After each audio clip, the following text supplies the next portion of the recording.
गजाननं भूतगणादिसेवितं कपितजम्बूफलचारुभक्षणं उमासुतं शोकविनाशकारणं नमामि विघ्नेश्वरपादपङ्कजं। शिवानन्दं शिवरूपं गुरुसाक्षात् शिवस्वयं संसारशोकहरति ध्याता शिवानन्दरूपं ब्रह्मविद्याप्रदायकं साकरे वंशप्रवर्तितं जीवशिवाय भवति ज्ञानेन तत्पदं बोधितं। जय मंगलम जय नमः पार्वतीपते शिवहर महादेव। वंदे श्रीमद्रामं सद्गुरुमति शांति शीतया श्लेष्ठं कामादिराक्षसारि भवजलधो ततो बोधसेतुकरम्। ओम तत्सत् प्रब्रह्मणे नमः। संत शिरोमणी मन्मथ स्वामी महाराज की जय। जगद्गुरु सिद्धारूढ स्वामींच्या चरणी वंदन करून श्रोत्रिय ब्रह्मनिष्ठ सद्गुरू शिवानंद स्वामी परभणीकर माझ्या हृदयामध्ये स्थापित करून सद्गुरू पंडित पितांबरजींना वंदन करून जगद्गुरू शंकराचार्यांना वंदन करून जगद्गुरू पंचाचार्यांना वंदन करून त्रिकाल वंदनीय गुरु माऊली लिंगायक्य गुरु महालिंगेश्वर शिवाचार्य महाराज यांच्याही चरणी अनंत कोटी प्रणिपात करून श्रोत्रिय ब्रह्मनिष्ठ सद्गुरू महादेव कुंभार आप्पाजी यांच्याही चरणी कोटी कोटी प्रणिपात करून तुम्हा सर्व मुमुक्षु जनांच्या चरणी विनम्र अभिवादन करून आपण पंचीकरण ग्रंथामध्ये प्रवेश होऊया। पंचीकरण ग्रंथाचं पान नंबर 109। काल आपण सूक्ष्म देह बघितला। सूक्ष्म देह भौतिक आहे, जड आहे, दृश्य आहे, त्याचा आत्मा मी दृष्टा आहे अशा प्रकारे सद्गुरूंनी सांगितलेलं आहे। सूक्ष्म देहसुद्धा पंचमाभूताचा आहे म्हणून तो तुझाही नाही असं सद्गुरू म्हणतात। याचा तू कोण आहेस तर याचा तू साक्षी दृष्टा आहेस आणि म्हणून ह्या सूक्ष्म देहापासून सुद्धा तू वेगळा आहेस। जसा तू स्थूल देहापासून वेगळा आहेस हे तू समजून घेतलंस तसंच सूक्ष्म देहापासून सुद्धा तू वेगळा आहेस ही तू समजून घे असं सद्गुरूंनी सांगितलेलं आहे। त्याला तू ओळख, सूक्ष्म देहाला सुद्धा ओळख, ते सुद्धा नीट तू समजून घे आणि हे सगळं समजून घेऊन ह्याच्यापेक्षा तू वेगळा आहेस हे मात्र तू जाणून घे आणि वेगळा मनातून निघ। नुसतं तोंडानं म्हणायचं नाही तर झडझडून वेगळं निघायचं आहे। ज्याप्रमाणे कुत्रा असतो बघा, पाण्यामध्ये उडी टाकलेली असते, जेव्हा पाण्यातून बाहेर निघतो झडझड अंग झटकतो, एक थेंब त्याच्या अंगावर राहत नाही, तो झडझडून वेगळा निघतो। त्याला टावेल पुसायला लागत नाही, काहीच नाही। तसं ह्याच्यापासून आपण झडझडून वेगळं निघायला पाहिजे। आपलीच आपण तपासणी करायची, इथं दुसरं कुणाचाच विचार करायचा नाही। मनातून जगाला हकलून द्यायचं आहे आणि आपलंच आपण बघायचं आहे। तर गुरु म्हणतं, शिष्य काय म्हणतो, गुरु महाराज सूक्ष्म देहाची तत्वे किती आहेत? सूक्ष्म देहापासून तू वेगळा आहेस असं तुम्ही मला सांगितलं गुरु महाराज, परंतु सूक्ष्म देह मला नीट समजून घ्यायचा आहे आणि त्याच्यामुळं सूक्ष्म देहाची तत्वे किती आहेत आणि कोणकोणत्या भूतापासून कोणकोणती तत्वे उत्पन्न झाली आहेत त्या सर्वांचे निरूपण करून मला सांगावे असं असं शिष्य सद्गुरूला म्हणत आहे। ओम नमः शिवाय। गुरु म्हणतात, हे वाचा ताई, मीनाताई, 109 पान। ओम नमः शिवाय ताई, तुमच्या चरणात हो। गुरु म्हणतात, सूक्ष्म देहाची अंतकरण पंचक, प्राण पंचक, ज्ञानेंद्रिय पंचक, कर्मेंद्रिय पंचक व विषय पंचक अशी 5 पंचके आहेत। प्रत्येक पंचकात 5 तत्वे असतात, म्हणजे 5 पंचकांनी मिळून 25 तत्वे आहेत। ती तत्वे आकाश, वायू, तेज, आग, आणि पृथ्वी या पंचमहाभूतापासून क्रमाने झाली आहेत. त्याच्या विभागाच्या वेगवेगळ्या प्रक्रिया करून त्याचे निरूपण विस्ताराने करण्याच्या हेतूने हे पुढील कोष्टक दिले आहे. ओम नमः शिवाय. पुढचं वाचू का? ओम नमः शिवाय. कोष्टक वाचता येणार नाही तुम्हाला? वाचता येतं का कोष्टक? ओम नमः शिवाय नाही येत वाचता. समजून घ्यायचं कोष्टक आधी. नाही वाचलं नाही काही. गुरु म्हणतात सूक्ष्म देहाची काय विचारलं शिष्यानं? प्रश्न काय विचारलाय शिष्यानं? ओम नमः शिवाय. बोला बरं, प्रश्न काय विचारला शिष्यानं? ओम नमः शिवाय ताई. शिष्य म्हणतो गुरु महाराज सूक्ष्म देहाची किती तत्वे आहेत, कोणकोणत्या भूतापासून कोणकोणती तत्वे आहेत ते तरी मला समजून सांगावी. ओम नमः शिवाय. कोणती तत्व आहेत ते मला समजून सांगा. कोणत्या भूतापासून कोणतं तत्व सूक्ष्म देहाचं उत्पन्न झालेलं आहे, सूक्ष्म देह किती तत्वाचा आहे हे मला समजून सांगा. गुरु म्हणतात सूक्ष्म देहाची अंतकरण पंचक म्हणजे अंतकरणाचे 5, प्राण पंचक, ज्ञान इंद्रिय पंचक, कर्म इंद्रिय पंचक आणि विषय पंचक अशी 5 पंचके आहेत. ही 5 पंचके मिळून किती तत्व झाले तर 25 तत्व झाले. प्रत्येक पंचकात 5-5 तत्वे असतात. म्हणजे 5 पंचकाची मिळून 25 तत्वे आहेत. ही तत्वे आकाश, वायू, तेज, आप, पृथ्वी या 5 भूतापासून क्रमाने झाली आहेत. याच्या विषयाच्या वेगवेगळ्या प्रक्रिया करून त्याचे निरूपण विस्ताराने करण्याच्या हेतूने पुढील कोष्टक दिलेले आहे. सूक्ष्म देहाचे 5 तत्व, स्थूल देहाचे 5 तत्व वेगळे सांगितले, सूक्ष्म देहाचे 25 तत्व ही वेगळे सांगितले, स्थूल देहाचे वेगळे आणि सूक्ष्म देहाचे वेगळे तत्व सांगितलेले आहेत. तर अंतकरण पंचक, अंतकरण पंचक म्हणजे अंतकरणाचे जे 5 भाग झाले. अंतकरण हे एकच आहे, परंतु अंतकरणाचे 5 भाग झालेले आहेत. त्याच्या गुणावरून, त्याच्या कृतीवरून ते 5 भाग झालेले आहेत अंतकरणाचे. तर पहिलं अंतकरण, दुसरं मन, तिसरं बुद्धी, चौथं चित्त आणि 5वं अहंकार असे अंतकरण पंचक ह्याला म्हणतात. हे 5 जी अंतकरणे आहेत ह्याला अंतकरण पंचक असं म्हणावं. त्याच्या घ्यायचं का लिहून? ग्रंथात पण आहे, पण ग्रंथातलं तुम्हाला समजलं तर बरं आहे, नाही तर लिहून घ्या. मग ग्रंथात कोष्टकात हां. अंतकरण पंचक, अंतकरण पंचक म्हणजे प्रथम पहिलं अंतकरण, दुसरं मन, तिसरं बुद्धी, चौथं चित्त आणि 5वं अहंकार ह्याला अंतकरण पंचक असं म्हणावं. त्याच्यानंतर प्राणपंचक सांगितले. दुसरे तत्व 5 जी आहेत ती प्राणपंचकाची 5 तत्वे सांगितली. आता प्राणपंचकाची 5 तत्वे म्हणजे 5 प्राण. पहिलं व्यान, दुसरं ही वायू आहेत. पहिलं व्यान, दुसरं समान, तिसरं उदान, चौथं प्राण आणि 5वं अपान. ही 5 प्राण आहेत. घ्यायचे का लिहून? दमाने सांगू का? ओम नमः शिवाय. आकाश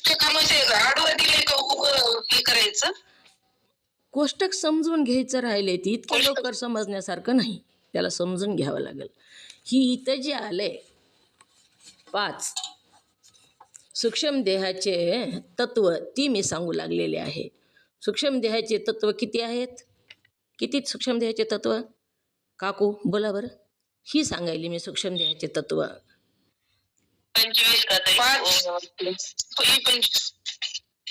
ही आधी समजून घ्या, पुन्हा कोष्टक समजून घेऊ. सूक्ष्म देहाचे तत्व हो. किती? सगळे मिळून सूक्ष्म देहाचे तत्व किती? 25. हां, कोणकोणते तत्व 25? आता हे आकाशाचे 5, वायूचे 5, तेजाचे 5, आपाचे 5. ओम नमः शिवाय. सूक्ष्म देहाचे तत्व अंतकरण पंचक, प्राण पंचक, कर्म ज्ञानेंद्रिय पंचक, ओम नमः शिवाय ताई, तुमच्या चरणाला वंदन. कर्मेंद्रिय पंचक. हात हँड रेस करा, बोलू नका सगळ्याची एकदाच. बोला जयश्रीताई, बोला. काय सांगायचे, काय बोलायचं होतं? सूक्ष्म देहाची 5 तत्वे. हं. नंबर 1 अंतकरण पंचक, नंबर 2 प्राण पंचक, नंबर 3 ज्ञानेंद्रिय पंचक, नंबर 4 कर्मेंद्रिय पंचक आणि 5 विषय पंचक. हं. ओम नमः शिवाय ताई, तुमच्या चरणाला वंदन. अशी 5 पंचके आहेत. आणि ह्या प्रत्येक पंचकाचे 5 तत्व मिळून सूक्ष्म देहाचे 25 तत्व झालेले आहेत. तर अंतकरण पंचक कशाला म्हणावं? तर 5 अंतकरण आहेत. प्रथम अंतकरण 1, पुन्हा मन, अंतकरणाचंच मन. दुसरं नंबर 3 बुद्धी, नंबर 4 चित्त आणि नंबर 5 अहंकार. ही 5 अंतकरणे सांगितली. ह्याला काय म्हणावं? अंतकरण पंचक म्हणावं. पहिलं जी सूक्ष्म देहाचं अंतकरण पंचक सांगितलं ना, ते अंतकरण पंचक म्हणजे अंतकरण, मन, बुद्धी, चित्त आणि अहंकार. ही अंतकरण पंचक झालं. आता दुसरं प्राणपंचक. दुसरं काय सांगितलं? प्राणपंचक सांगितलेलं आहे. प्राणपंचक म्हणजे 5 वायू. नंबर 1 व्यान, नंबर 2 समान. प्राणपंचक नंबर 1 व्यान, नंबर 2 समान, नंबर 3 उदान, नंबर 4 प्राण आणि नंबर 5 अपान. व्यान, समान, उदान, प्राण आणि अपान. ही प्राणपंचक. तिसरं काय सांगितलं? ज्ञानेंद्रिय पंचक सांगितलं तिसरं. मग ज्ञानेंद्रिय कोणते? तर ज्ञानेंद्रिय पंचक नंबर 1 श्रोत्र, नंबर 2 त्वचा, नंबर 3 चक्षु, नंबर 4 जिव्हा आणि नंबर 5 घ्राण. ही ज्ञानेंद्रिय आहेत. ह्याला काय म्हणायचं? ज्ञानेंद्रिय पंचक असं म्हणायचं. त्याच्यानंतर कर्म इंद्रिय पंचक सांगितलं. सूक्ष्म देहाचे तत्व 25 कोणते ही सांगत आहे मी. तर कर्म इंद्रिय पंचक म्हणजे नंबर 1 वाचा, नंबर 2 पाणी म्हणजे हात, कंसामध्ये हात लिहून घ्या. नंबर 1 वाचा, नंबर 2 पाणी, नंबर 3 पाद म्हणजे पाय, नंबर 4 शिश्न, नंबर 5 गुद. ही काय आहे? कर्म इंद्रिय पंचक आहे. आणि ओम नमः शिवाय ताई, कर्मेंद्रिय पंचक डबल सांगा.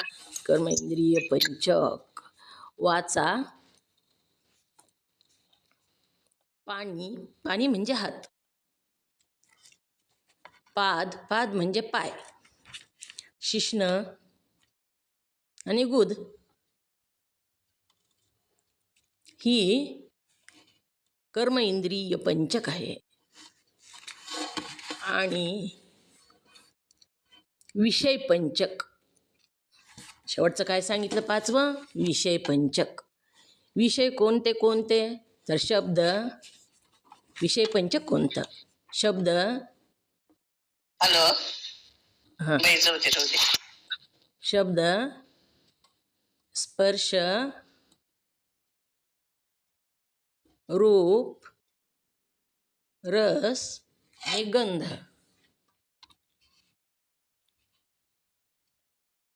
शब्द, स्पर्श, रूप, रस आणि गंध ही विषय पंचक आहे. घेतलं का लिहून? अंतकरण पंचकात सांगा बरं कोणते कोणते. हँड रेस करा. अंतकरण पंचक सांगा जयश्रीताई. अंतकरण पंचक कोणतं? ओम नमः शिवाय ताई, तुमच्या चरणाला वंदन. नंबर 1 अंतकरण, नंबर 2 मन, नंबर 3 बुद्धी, नंबर 4 चित्त, नंबर 5 अहंकार. याला म्हणावे अंतकरण पंचक. ओम नमः. प्राण पंचक सांगू? सांगा सांगा प्राण पंचक. ओम नमः शिवाय ताई. प्राण पंचक. नंबर 1 व्यान, नंबर 2 समान, नंबर 3 उदान, नंबर 4 प्राण, नंबर 5 अपान. हे प्राण पंचक. ओम नमः शिवाय. ओम नमः शिवाय ताई. शिगेताई ज्ञानेंद्रिय पंचक सांगा. ओम नमः शिवाय ताई, तुमच्या चरणाला वंदन. ज्ञान इंद्रिय पंचक. नंबर 1 स्तोत्र, नंबर 2 त्वचा, नंबर 3 चक्षु, नंबर 4 जिवा, नंबर 5 घ्राण. ओम नमः शिवाय ताई, तुमच्या चरणाला. कर्म इंद्रिय पंचक कोणतं? नंदा काकी बोला. सांगू का? हो सांगा. ओम नमः शिवाय ताई. ओम नमः शिवाय. कर्मेंद्रिय पंचक. हां, नंबर 1 वाचा, नंबर 2 पाणी, हात, नंबर 3 पाद, नंबर 4 शिश्न, नंबर 5 गुद. देवता ही कर्मेंद्रिय पंचक आहेत. हो ना. श्यामलताई बोला. विषय पंचक कोणतं? श्यामलताई, विषय पंचक कोणतं? बोरांडेताई. ओम नमः शिवाय सांगू. बोरांडेताई बोला. हात हँडरेस केला. बोरांडेताई. शब्द, ओम नमः शिवाय. स्पर्श, रूप, रस आणि गंध. हां, ही काय काय म्हणतात ह्याला? काय म्हणतात ह्याला? विषय पंचक. हां, विषय पंचक. आता ही जी आपण 25 तत्व बघितले, ही कोणत्या देहाचे आहेत? ओम नमः शिवाय. कोणत्या देहाचे ही 25 तत्व श्यामलताई? हां, सूक्ष्म देह. ह्या 25 तत्वाचा सूक्ष्म देह आहे. आता आपल्याला काय पुढचं कोष्टक समजून घ्यायचंय. कोष्टक काढा. सूक्ष्म देहाच्या विचाराचे कोष्टक. प्रथम काय करायचं? पूर्वेकडून, त्याच्यामध्ये पूर्व पश्चिम दिलेले बघा कोष्टकामध्ये. पूर्व पश्चिम आणि दक्षिण उत्तर असं दिलेले. तर प्रथमतः पूर्वेकडून पश्चिमेकडे वाचित जायचं. तर पहिला जी पंचमहाभूते म्हणून दिलेलं आहे, तर ते आकाश, वायू, तेज, आप आणि पृथ्वी ही पंचमहाभूते आहेत. ह्याच्यात दिले पंचमहाभूते म्हणून दिलेलं आहे पहिल्या खाण्यामध्ये. त्याच्यात दिले आकाश, वायू, तेज, आप आणि पृथ्वी. त्याच्यानंतर आकाशाचे अंतकरण पंचक करते भोगते म्हणून दिले. आकाशाचे अंतकरण पंचक ह्याच्यामध्ये अंतकरण ह्याला 1 आकडा टाका. ग्रंथावरच टाका. अंतकरण 1 आकडा, मन 2 आकडा, बुद्धी 3 आकडा टाका तिथं, चित्त 4 आकडा टाका आणि अहंकाराला 5 आकडा टाका. ही अंतकरण पंचक सांगितलं. आता वायूचे प्राणपंचक. कुणाचे प्राणपंचक? वायूचं.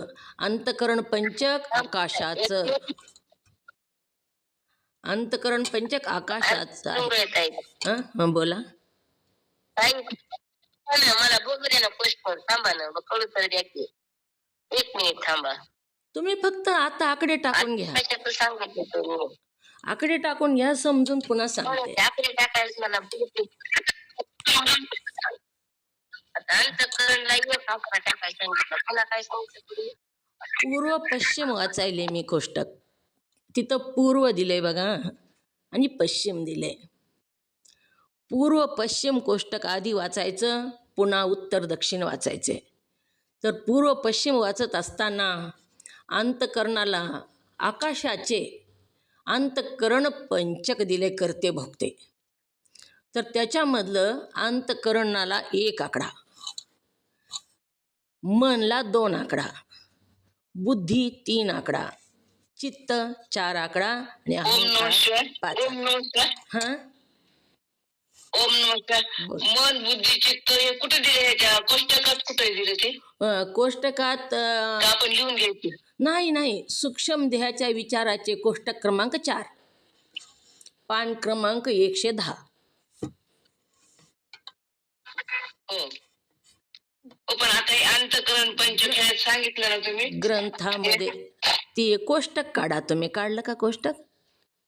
काढलं. कोष्टक काढलं तर तिथं पूर्व आणि पश्चिम दिलंय बघा, दिशा. हा. कोष्टकामध्ये दिशा दाखवल्यात, पूर्व दिशा आणि पश्चिम दिशा आणि दक्षिण दिशा आणि उत्तर दिशा दाखवली. तर प्रथम पूर्व पश्चिम कोष्टक वाचायचे. पूर्व पश्चिम कोष्टक वाचत असताना पहिला जो खप्पा आहे खाना, ती पंचमहाभूते दिले. सापडलं का? हो. पंचमहाभूते सापडलं. त्याच्या खाली आकाश, वायू, तेज, आप आणि पृथ्वी ही पंचमहाभूते आहेत. म्यूट करा. ही पंचमहाभूते आहेत. कोणते पंचमहाभूते? आकाश, वायू, तेज, आप आणि पृथ्वी. वायू, पृथ्वी. हां. आता आकाशाचे अंतकरण पंचक करते भोगते म्हणून दिलेले. तर तिथं अंतकरण दिले, तिथे 1 आकडा टाका. दुसऱ्या खप्प्यात मन दिले, तिथं 2 आकडा टाका. तिसरं बुद्धी, तिथं 3 आकडा टाका. बरोबर. आता समजलं. चित्त इथं 4 आकडा टाका. अहंकार इथं 5 आकडा टाका. त्याच्यानंतर वायूचे प्राणपंचक वाहन म्हणून दिलेले. वायूचे प्राणपंचक वाहन, तर तिथं व्यान इथं 1 आकडा टाका. समान इथं 2 आकडा टाका. उदान इथं 3 आकडा टाका. प्राण इथं 4 आकडा टाका. अपान इथं 5 आकडा टाका. त्याच्यानंतर तेजाचे ज्ञान इंद्रिय पंचक द्वार सांगितले. तेजाचे ज्ञान इंद्रिय पंचक ही काय आहे? द्वार आहे, दार आहेत. ही इथं श्रोत्र 1 आकडा, त्वचा 2 आकडा, चक्षु 3 आकडा, जिव्हा 4 आकडा, घ्राण 5 आकडा. आपाचे कर्म इंद्रिय पंचक सेवक आहेत. हे आपाचे म्हणजे जलाचे कर्म इंद्रिय पंचक. वाचा 1 आकडा, पाणी 2 आकडा, पाद 3 आकडा, शिश्न 4 आकडा, गोद 5 आकडा. पृथ्वीचे विषय पंचक इथं 5 दिलेलेत. इथं काय आकडा टाकायची गरज नाही. तर इथं पंचमहाभूते कोणती? तर आकाश, वायू, तेज, आप आणि पृथ्वी. आकाश, वायू, तेज, आप आणि पृथ्वी ही पंचमहाभूते आहेत. मग पंचमहाभूतातले अंतकरण पंचक ही आकाशाचं सांगितलं. आकाशाचंच का सांगितलं? अंतकरण पंचक जे आहे ती आकाशाचं सांगितलं आहे, कारण ते आकाशासारखं विशाल आहे अंतःकरण पंचक. आकाशासारखं आहे म्हणून सगळीकडे व्यापक. जसं आकाश आहे तसं आपलं अंतःकरण जे आहे ते व्यापक आहे. आकाशामध्ये सगळं सामावलं जातं तसं आपल्या अंतःकरणामध्ये सुद्धा आपल्याला ज्यावेळेस समजायलं, लहान असतो आपण त्यावेळेसपासूनचं सगळे आपले अनुभव सगळे आपल्या लक्षात असतात, ते अंतःकरणात साठलेले असतात. बघा किती दिवसाचंही आपल्या लक्षात राहतं. लहानपणीचं आपण सांगतो, मी लहान होतो, 4थीला होतो, 2रीला होतो, त्यावेळेसपासूनचं आपल्या अंतःकरणामध्ये साठलेलं आहे. म्हणून अंतःकरण पंचक ही अंतःकरण पंचक कशाचं आहे तर आकाशाचं सांगितलं आहे. अंतःकरण पंचक आकाशाचं आहे. मग अंतःकरण पंचकामध्ये कोणतं कोणतं येतं, काय काय सांगितलं? अंतःकरण पंचक म्हणजे काय?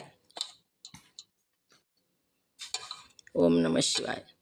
ओम नमः शिवाय सांगू. सांगा.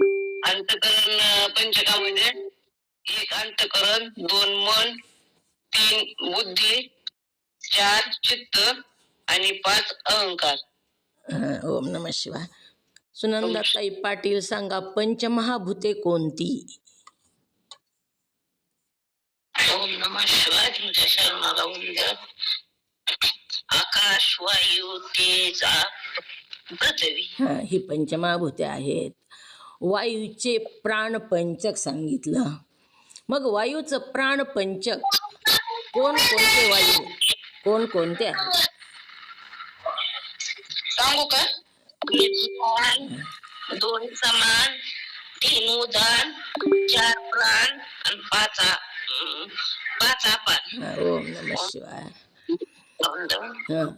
मग येते तेजाचे इंद्रिय पंचक द्वार कोणते?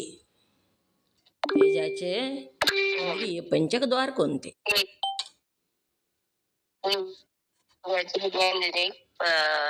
5 पंच.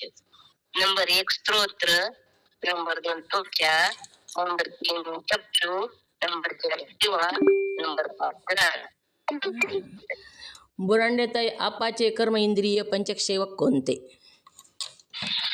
ओम नमः शिवाय. आपाचे कर्म इंद्रिय पंचक सेवक 1 वाचा, 2 पाणी, 3 पाठ, 4 शिष्ण आणि 5 भूत. ओम नमः शिवाय. पृथ्वीचे विषय कोणते? सांगा. सांगू का? सांगा. स्पर्श, रूप, रस आणि गंध ही पृथ्वीचे 5 पंचक आहेत. अजून एक वेळेस सांगा. बोला, ऐकायला आलं नाही. बोला. शब्द, स्पर्श, रूप, रस, गंध ही पृथ्वीचे पंचक आहेत. कोणतं पंचक आहे ही? ह्याला काय म्हणतात? पंचक भोग. ओम नमः शिवाय. मुद्रिकाताई काय म्हणतात ह्याला? शब्द, स्पर्श, रूप, रस, गंध ह्याला काय म्हणतात? ह्याला पृथ्वीचे विषय पंचक भोग आहेत. विषय आहेत. हे विषय, शब्द, स्पर्श, रूप, रस, गंध हे काय आहेत? विषय आहेत. पृथ्वीचे विषय पंचक आहेत. तर व्यान, समान, उदान, प्राण आणि अपान ही वायूचं सांगितले. ही वायूचेच का सांगितले तर वायू ही वायूच आहे. ही सगळे वायूचेच आहेत. आता आपल्याला उभं कोष्टक वाचायचं कळालं. आता आडवं कोष्टक वाचायचे. पंचमहाभूते आकाशाचे अंतःकरण पंचक करते भोगते आहे. कुणाचं अंतःकरण पंचक? आकाशाचं आहे. आणि ही कर्तं भोगतं आहे. इथूनच प्रत्येक आपल्याला जी आकांक्षा निर्माण होते त्या ह्या पंचकापासूनच निर्माण होते. इथंच अंतःकरणामध्येच स्फुरण होतं. सुरुवातीला काहीही करायचं असू दे आपल्याला, प्रथम अंतःकरणामध्ये येतं आणि आकाशासारखं विशाल हे अंतःकरण आहे. म्हणून ही आकाशाचं अंतःकरण पंचक असं ह्याला म्हणतात. आता वायूचं प्राणपंचक वाहन. अंतःकरण पंचकामध्ये काय होतं? स्फुरण होतं. आणि वायूचं जे प्राणपंचक वाहन आहे ती स्फुरण झाल्यानंतर आपलंच शरीराचं आहे ही सगळं आपण ऐकतो बघा. पण मी ऐकलं म्हणतो, पण कसं ऐकतो, आपल्याला कसं ऐकू येतं ही आपल्याला माहीत नाही. मी बघतो असं म्हणतो, पण डोळे बघताना मध्ये काय काय प्रक्रिया होते ही आपल्याला माहीत नाही. आणि ही सांगू लागलेले आहेत आपल्याच ध्येयाचे. वायूचे प्राणपंचक ही काय आहेत? वाहन आहेत. अंतःकरणात स्फुरण पावतं. जी स्फुरण पावलं ती वाहनावर बसतं. पुन्हा वाहन आहे ती वाहनावर बसतं. आणि वाहनावर बसून कुठं येतं? तेजाच्या ज्ञानेंद्रिय पंचक हे द्वार आहेत. तेजाचं म्हणजे अग्नीचे ज्ञान इंद्रिय पंचक जी आहे ते द्वार सांगितलं. अंतःकरण जे वाहनावर बसतं आणि द्वारामध्ये येतं. तेजाचे ज्ञान इंद्रिय पंचक हे द्वार आहेत. त्या दारामध्ये ते येतं आणि पुन्हा काय करतं? आपाचे कर्म इंद्रिय पंचक सेवक आहेत. आणि पृथ्वीचे विषय पंचक हे भोग आहेत. असं इथं सांगितलेलं आहे. तर दुसरं अंतःकरण प्रथम स्फुरण पावतं. अंतःकरणामध्ये प्रथम स्फुरण पावते. कोणतंही कार्य करायचे आपल्याला तरी आधी कुठं येतं? तर अंतःकरणामध्ये येतं. स्फुरण पावतं ते अंतःकरणामध्ये. त्याच्यानंतर व्यान सर्वांग स्थानात राहतो. त्याचे कर्म सर्व देहाच्या सांध्यास मागे पुढे करणे. व्यान जो आहे तो कुठं राहतो? हा व्यान वायू तर सर्व अंगामध्ये राहतो. सगळे पूर्ण शरीरामध्ये सांधे जे आहेत ते सांधे मागे पुढे करतो हा व्यान वायू. श्रोत्र ही ह्याची देवता व्यानवायू सर्व अंगात कर्म देहाच्या सांध्यात मागे पुढे करणे ही काम आहे त्याचं. आणि श्रोत्र ह्याची देवता दिशा आहे. आपण पाठीमागं कोष्टक बघितलं बघा. तुम्हाला गाणं म्हणून दाखील तर गोष्ट तिथलं पाठ झालं असलं तर इथलं लगे कळतं. व्यान सर्व अंगाच्या स्थानात राहतो. त्याचे कर्म सर्व देहाच्या सांध्याचे मागे पुढे करणे. श्रोत्र ह्याची देवता दिशा आहे आणि त्याच्याच योगाने शब्दाचे श्रवण होते. आपण दिशा देवतेच्या योगाने असं आपण तिथं म्हणलेलं आहे. दिशा देवतेच्या योगाने शब्दाचं श्रवण होतं आणि त्या वाचून जीव बहिरा असतो. देवता जर नसल तर श्रवण होत नाही. त्रिपुटी असल्याशिवाय श्रवणच होत नाही.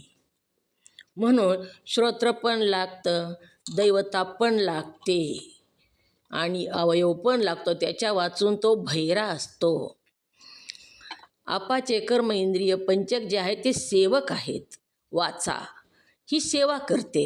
ह्याची देवता अग्नी आहे आणि तिच्या योगाने जीव शब्द बोलतो. जर अग्नी नसेल किंवा तर तो मूक असतो, त्याला बोलता येत नाही आणि शब्द ही भोग आहे. आता वाचून दाखवते. काही मन काय करतं? संकल्प विकल्प करतं. ह्याची देवता चंद्रमा आहे आणि याच्या योगाने जीव काय करतो? संकल्प करतो. मनामध्येच करावं का नाही करावं असं संकल्प विकल्प येतात. ह्याची देवता कोणती आहे? तर चंद्रमा देवता ह्याची. वायू समान नाभिस्थानात राहतो. समान वायू कुठं राहतो? तर नाभिस्थानामध्ये राहतो. आणि कर्म अन्न रस नाड्याच्या द्वारे रोमारोमामध्ये पोहोचवितो. अन्न रस जो आहे तो नाड्याच्या द्वारे रोमारोमामध्ये पोहोचवतो. कोण पोहोचवतो? ओम नमः शिवाय. लक्षात येईल का? अन्न रस कोण पोहोचवतो? समान वायू पोहोचवतो. ओम नमः शिवाय. व्यानवायू कोणतं कार्य करतो? मीनाताई व्यानवायू कोणतं कार्य करतो? ओम नमः शिवाय. सर्वांगात राहतो, त्याचे कर्म सर्व देहाच्या सांध्यास मागे पुढे करतो. ओम नमः शिवाय. आपण कोपरामधून वळवितो हात, गुडघ्यामधून पाय वळवितो, मांडी घालून बसतो, बोटाची मूठ मारतो. ही जी सांधे आहेत, ह्या प्रत्येक सांध्यामध्ये हा व्यानवायू राहतो. आणि समान वायू कुठं राहतो? तर नाभिस्थानात राहतो. नाड्याच्या द्वारे रोमारोमामध्ये अन्नरस पोहोचवतो. त्वचा ह्याची देवता वायू आहे. हिच्या योगाने काय कळतं? त्वचेच्या योगाने आपल्याला शीत, उष्ण, मृदू, कठीण इत्यादी स्पर्श जाणवतो.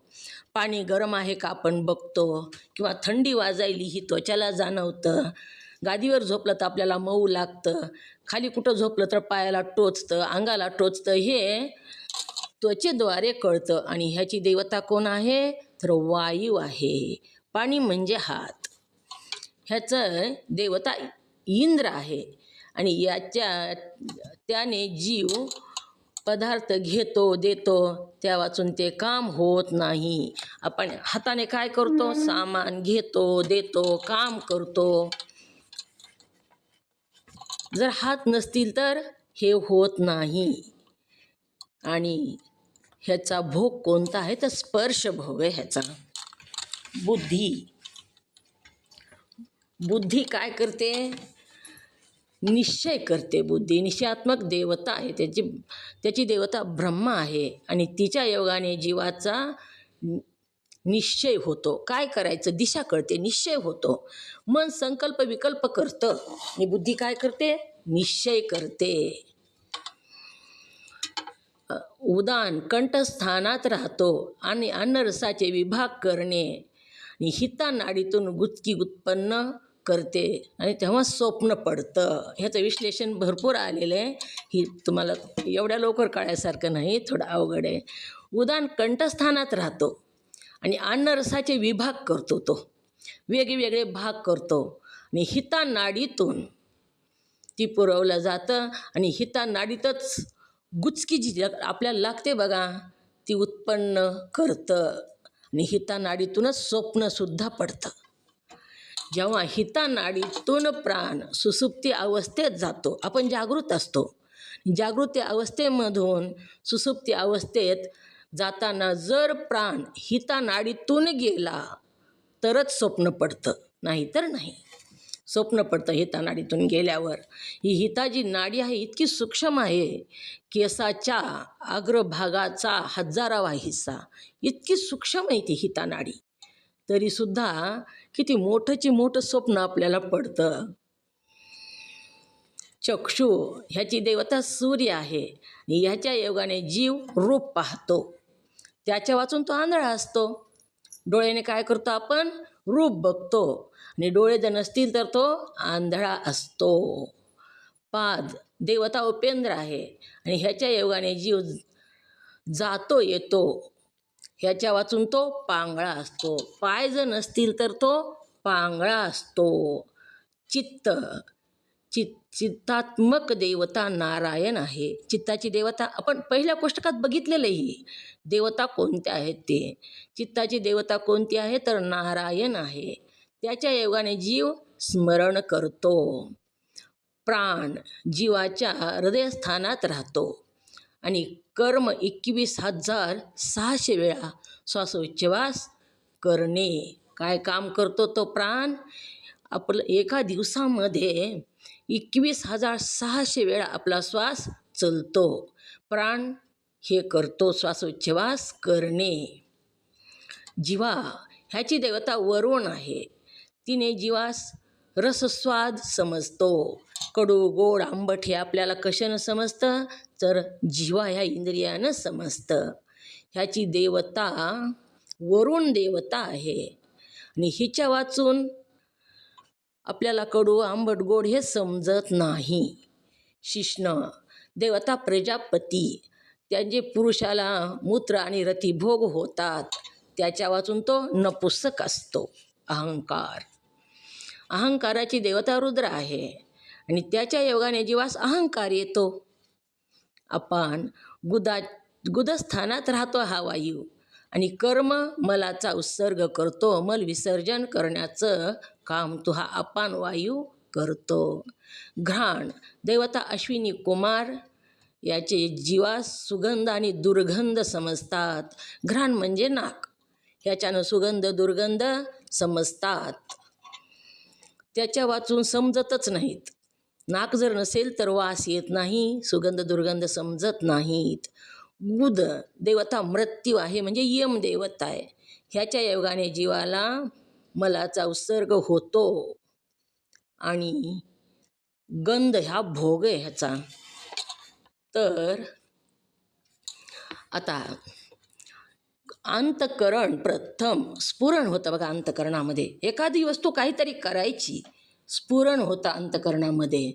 आता आपल्याला चहा करायचा आहे, चहा पिऊ वाटला, तर अंतकरणामध्ये स्फुरण झालं, चहा प्यावा असं वाटू लागलं.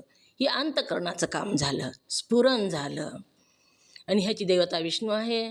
पण अंतकरणात स्फुरण झालं तर पुन्हा पुढचं काम कोण करतं? तर मन करतं. मन काय म्हणतं? अंतकरणात स्फुरण झालं, चहा प्यावा. मग मनाला वाटू लागलं कंटाळा आलाय, प्यावा का नाही की, राहू जा, करावं का नाही की, म्हणजे असं वाटू लागलं. संकल्प विकल्प करू लागलं मन. संकल्प विकल्प पुढचं काम मन करतं. जेव्हा संकल्प विकल्प मन करू लागलं, पण बुद्धीनं निश्चय केला, त्याच्या पुढचं काम बुद्धी करते. बुद्धीने निश्चय केला, नाही चहा करायचाच आता.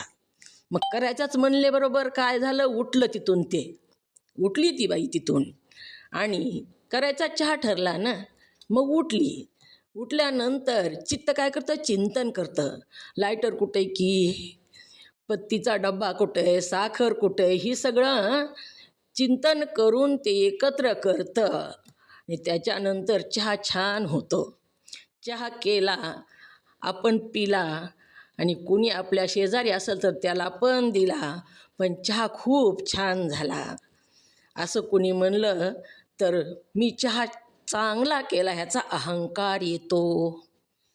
मग ही एकच कार्य करतानाही पाचीही लागतात. कोणकोणते? अंतकरणात स्फुरण होतं, मन संकल्प विकल्प करतं, बुद्धी निश्चय करते, चित्त चिंतन करतं, आणि चांगलं काम झाल्यानंतर अहंकार येतो. ही एकच अंतकरणाचे 5 वेगवेगळे कार्य आहेत. जसं आता घर बांधू वाटलं. एक व्यक्ती होता, तो किरायानं राहत होता, आणि त्याला वाटलं घर बांधावं. ही कुठं झालं हो? ही कुठं आलं घर बांधावं? ही स्फुरण कुठं झालं? ओम नमः शिवाय कळायले का काही?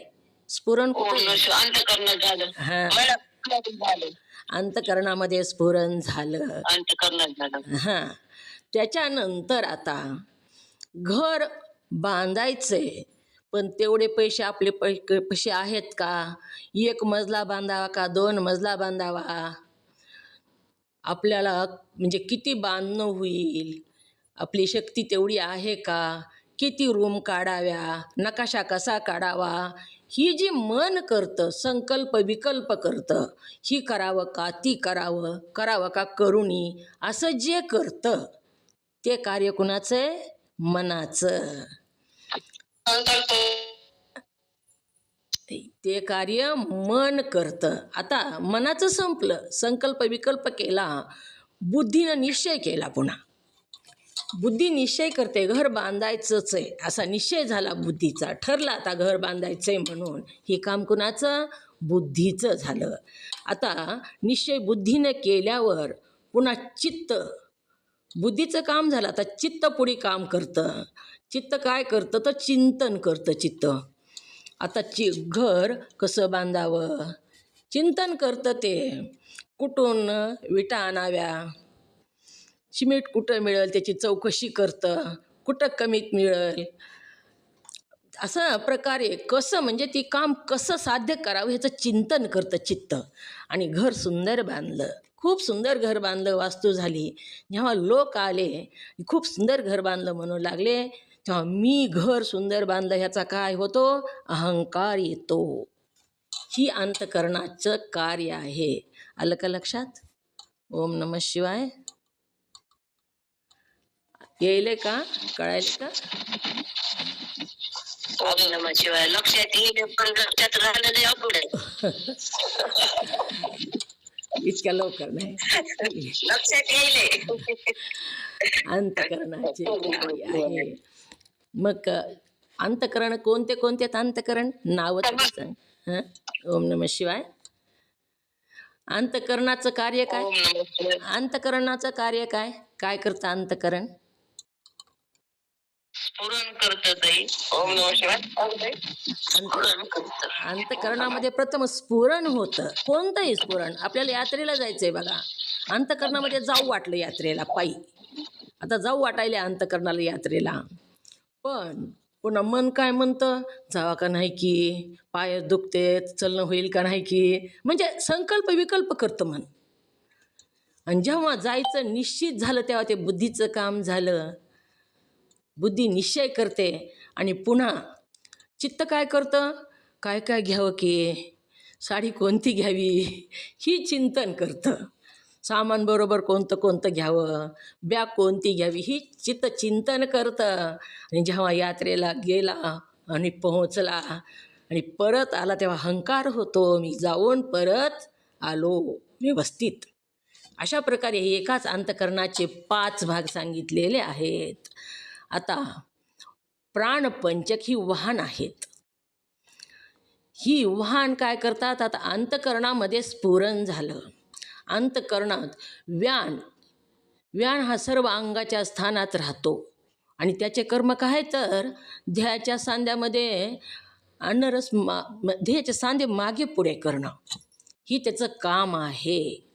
मग अंतकरण जी आहे ती व्यान वाहनावर बसतं. वाहन सांगितलं बघा वरी. अंतकरण व्यान वाहनावर बसतं आणि कुठं येतं? श्रोत्रद्वारात येतं. श्रोत्र म्हणजे कान. श्रोत्रद्वारात येतं आणि कोणता भोग भोगतं तर शब्दरूपी भोग भोगतं. शब्द.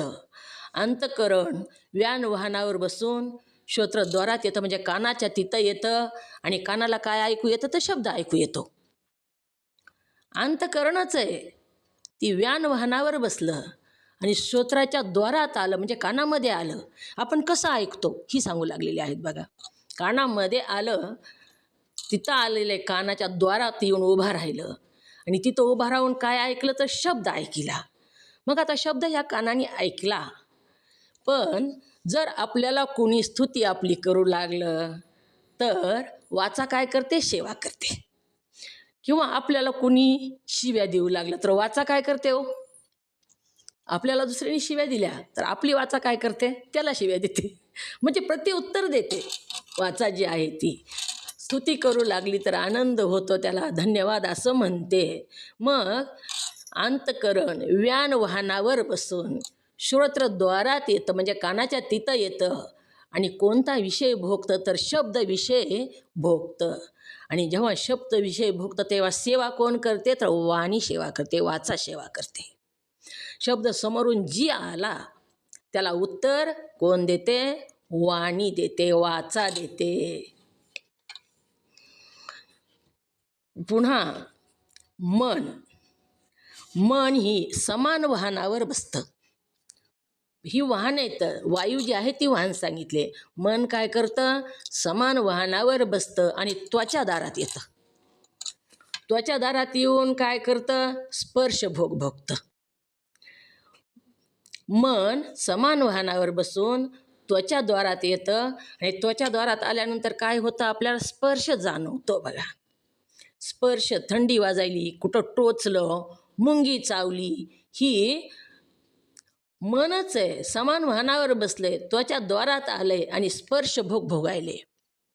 तेव्हा स्पर्श भोग भोगतो त्याची सेवा कोण करतं? हात करतो.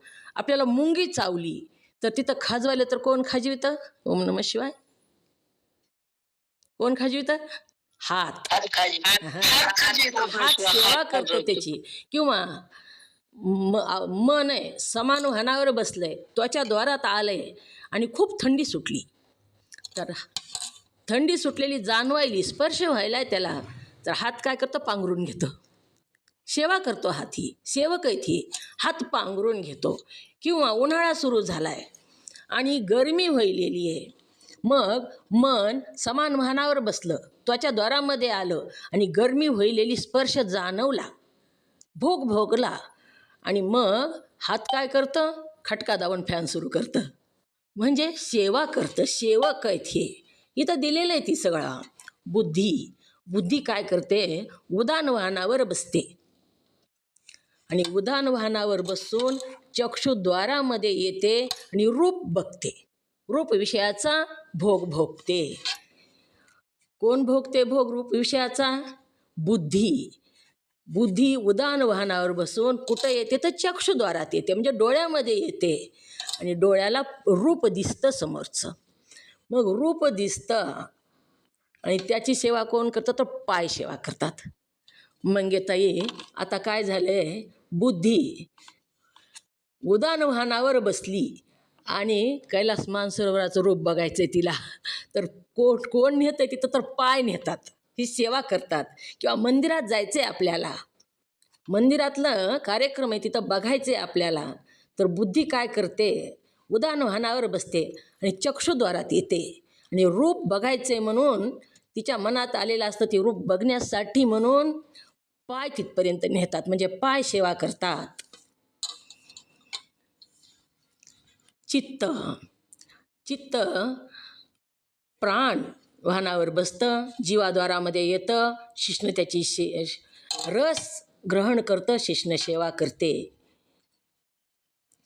पुन्हा अहंकार अपान वाहनावर बसून घ्राणद्वारात येतो आणि गंध विषय भोगतो आणि गुद सेवा करते. आपण उद्या, आजचा वेळ झालेला आहे, ही कोष्टक समजून घ्यायला वेळ लागतो थोडा. आपण राहिलेला भाग उद्याच्या भागात बघू. झालेली सेवा सद्गुरूंच्या चरणी समर्पित, तुम्हा सर्व साधकांच्या चरणी समर्पित. जे योग्य शब्द सुटले ते सद्गुरुनाथाचे, जे अयोग्य शब्द सुटले ते वाणीचा दोष. ओम नमः शिवाय.